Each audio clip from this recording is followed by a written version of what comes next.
আসসালামু আলাইকুম বন্ধুরা, তোমরা সবাই কেমন আছো? আলহামদুলিল্লাহ, আমি তোমাদের দোয়ায় অনেক ভালো আছি। বন্ধুরা, এরকম সকাল সকাল বৃষ্টি কার কার ভালো লাগে জানালার পাশে উপভোগ করতে? সকাল সবাই কেমন আছেন? আজকে ভোরবেলায় ঘুম থেকে উঠে ব্রাশ নিয়ে চলে আসলাম লাউ গাছের চারাগুলো দেখার জন্য।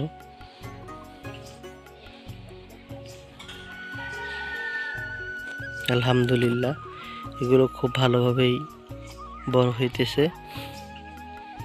আজকের আকাশ হচ্ছে মেঘাচ্ছন্ন, মেঘে ঢাকা। এখন সকাল প্রায় 8টা বাজে।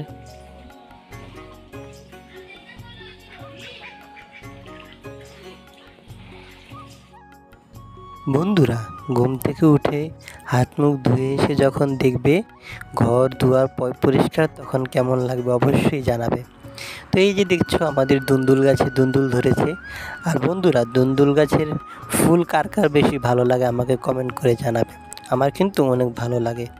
তো আজকে রান্না হবে বিরিয়ানি, তো সেই জন্য আদা রসুন ব্লেন্ডার করার জন্য এগুলো প্রথমে বেছে নিচ্ছে। তো বন্ধুরা, এখন আপনারা দেখছেন এখানে পরিমাণ মতো গরুর মাংস ধুয়ে বাকিটা রেখে দিচ্ছে। যতটুকু পরিমাণ লাগবে ঠিক ততটুকুই আমরা বিরিয়ানিতে দিব। তো বন্ধুরা, সাথে সাথে ইলিশ মাছও ধুয়ে নিচ্ছে। তো আজকে গরুর মাংস দিয়ে বিরিয়ানি রান্না হবে আর ইলিশ মাছ বোনা হবে। তো দেখছো বন্ধুরা, তো রান্না শুরু হয়ে গিয়েছে। বন্ধুরা, বিরিয়ানি রান্না করার আগে কিন্তু বিরিয়ানির মশলাগুলো মাংসের সাথে ভালো করে কষিয়ে নিতে হবে।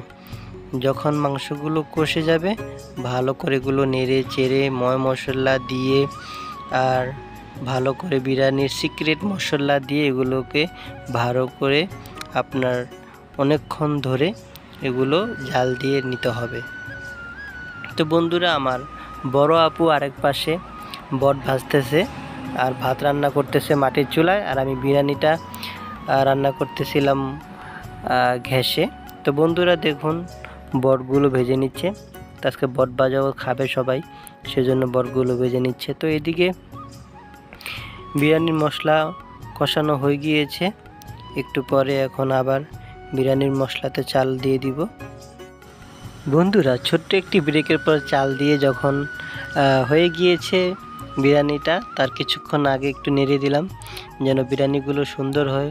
বন্ধুরা, যারা আমার চ্যানেলে নতুন তারা অবশ্যই আমার চ্যানেলটি সাবস্ক্রাইব করবেন এবং আমার চ্যানেলের সাথে থাকবেন নিত্য নতুন ভিডিও পেতে। তো বন্ধুরা, সবাই ভালো থাকবেন, নিজের খেয়াল রাখবেন।